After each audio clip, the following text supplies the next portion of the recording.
Yo, it's Jazzy Jazz with Lee Bailey's EURWeb.com Spotlight. I'm chopping it up with Charlamagne the God. He got a few secrets to spill. Enough said, fam. Check it out.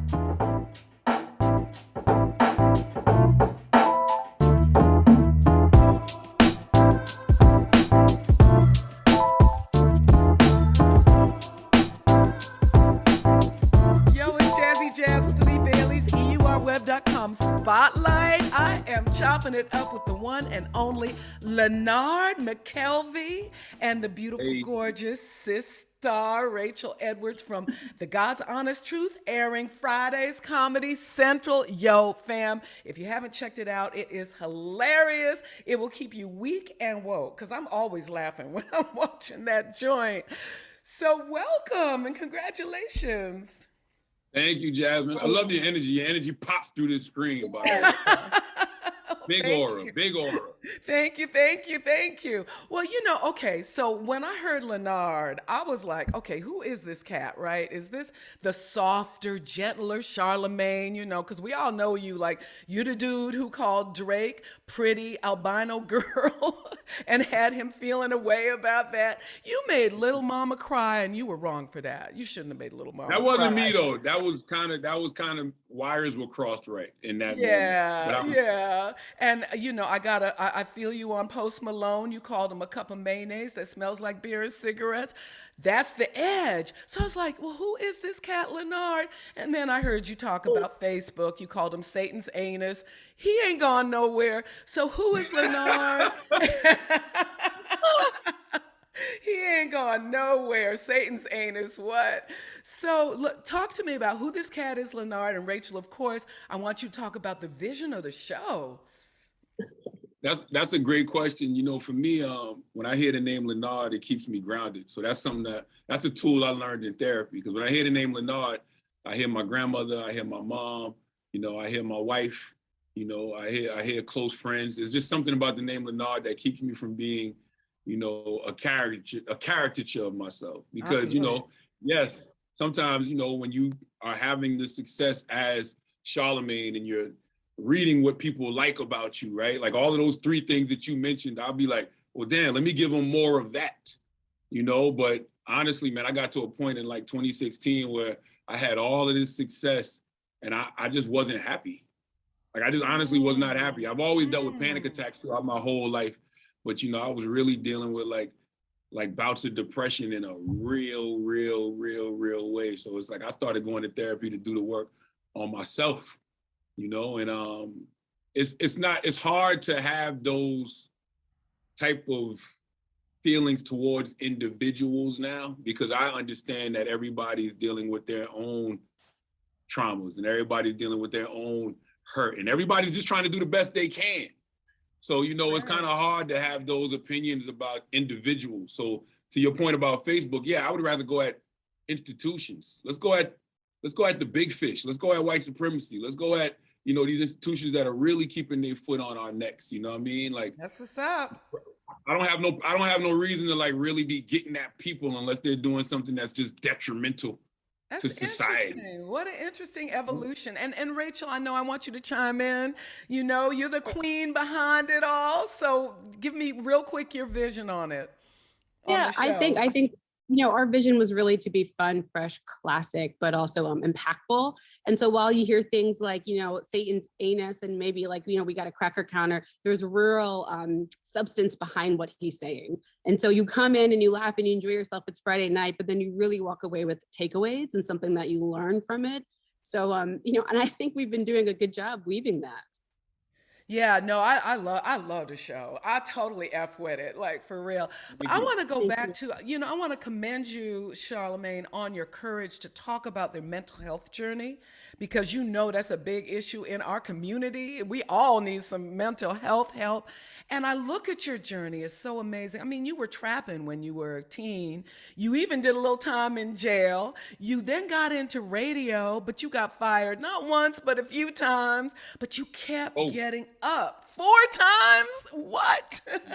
And you kept getting up, and now you dominating the media. Like, you got podcasts and best-selling books and, top syndicated radio show Breakfast Club. What kept you getting up, and what does that show mean? What does this show mean to you in that journey? Man, what kept me getting up is I didn't have a choice. Like I didn't have anything else to fall back on. When I started off as an intern in 1998, that was the most productive thing that I was doing. I never had done something, I had going to the radio station every day made me feel like I was actually doing something, with my life. So all I knew was radio. Radio was my only love at the time. So every time I got fired, it's so crazy because I always say I would get fired, but I would get fired up because literally get fired and then I would elevate to something better. Literally every single time. Like the fourth time I got fired, the next time was with my next gig was with the Breakfast Club. Damn, look at you now, yo. So I never had a plan B.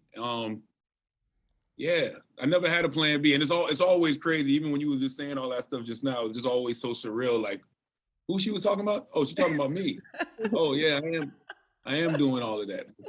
Yeah, I guess for me, and at this point, it's always been about God knowing that, whenever a door closes, another one will open. God showed me that a long time ago. Having a great woman in my corner, my wife. Yeah.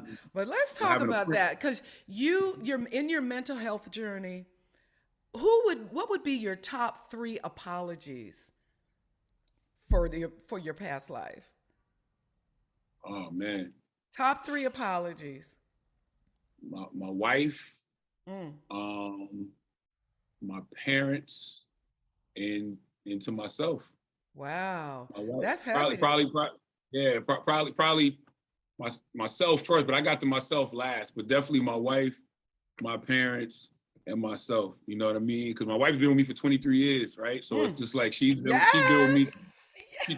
She took me to the radio station to fill out application papers back in the day, like way back in the day. So she's been with me through it all. And my parents, just because when you start going to therapy and peeling back those layers, you start having animosity, not really towards my mom, but more so towards my dad. Yeah. But it was like, I apologize for any feelings I had towards him, because he was just a man doing the best he could with what he had at the time too. But maybe, maybe the hostility was legitimate. You're allowed to have your rage, Yeah, but he had his own mental health issues, and he had substance abuse issues. So I had issues with him for things that, he did to my mom, and how I saw him, ruin our family with his infidelity, which is one of the reasons I stopped cheating, you know what I mean, yeah. 5-6 years ago. And that's hella hard. I mean, I read that, you admitted stop cheating or to be vulnerable? Both, not cheating, because I know females be throwing themselves at you. You have a beautiful queen at home, and she's a sister. Hey, yes. I'm down. I'm so about that life. I'm so here for that. Love my queens. But and you admitted you were unfaithful, but you're like this mad dope father, very committed husband. You married her finally, right? So what's the secret to all of that? Is it being vulnerable? I mean, she's the secret. I tell people all the time, like if I had to tell you what my keys to success were, it's going to be God, Black women, and me going to therapy 6 years ago. So it's like she's the secret, like wanting to be a better man, because she's a great woman, and not wanting to lose her. Like that's all it really boils down to, not wanting to lose her. Yeah. What can we expect to see coming up? Go ahead, Rach. Yeah, I mean, we've had a series of topics already: denazification by way of decrackification, critical race theory, mental health. And I think you just have to really tune in to see what our take is on the current Democratic Party. So tune in Friday night. This Friday, we're back up at 10 o'clock. Absolutely. Okay, now. Okay. And I promise you will laugh, but you will learn so much. And I love crackification. I've always talked about the fact that they're crackifying our neighborhoods. That's my word for gentrification. So you jacked my swag, even though you didn't know me. And now it's time to de-crack. That's right. Anyway, y'all, congratulations again on truly a show. It is fire. Check it out, fam. Fridays, Comedy Central, tomorrow night. And I really appreciate y'all hanging out with us. Thank you for kicking it on Spotlight. Thank you, Jasmine. Wish you the best. Mwah. Peace. Thank you. Now, fam, don't forget to subscribe so I can keep bringing you these conversations. Let's go, let's go.